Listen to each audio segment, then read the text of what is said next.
Hi, it's Jo here from the Balanced Lunchbox, and today I've got some guests coming for lunch, so I wanted to make a roasted vegetable pizza.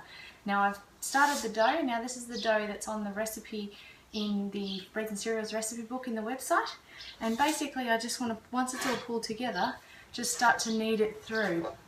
The tip with this is that once you've kneaded it through and it's nice and smooth and you've kneaded it for quite a while, maybe 10 minutes or so, then you can leave it in the pot or the bowl, cover it with a clean tea towel and leave it aside for about 30 minutes, and then that way the dough will rise nicely before you top it with the toppings that you want.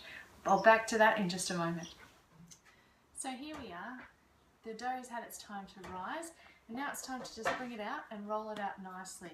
Often I punch it down a little bit and let it rise again just to get it really ready to go, and now we're ready to roll it out before we top it. So it's a simple process, just using a rolling pin down so that it's about the size that you need to fit it onto your tray or onto your pizza stone, depending on what you're using.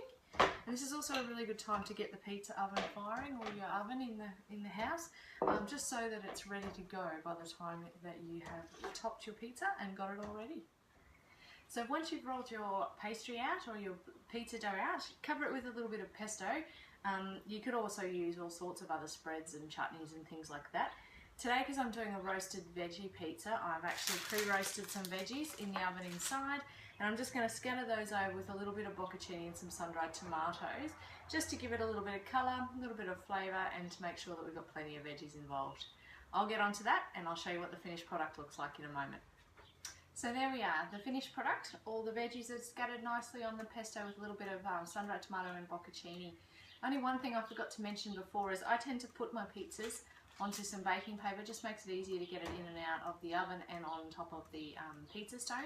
And also the dough recipe that's in the Breads and Cereals recipe book within the website, which is the one I've used today, often can actually be split into two bases. I've just done one today, but certainly you can make two out of the batch. So into the oven it goes, and I'll show you the finished product when we're done.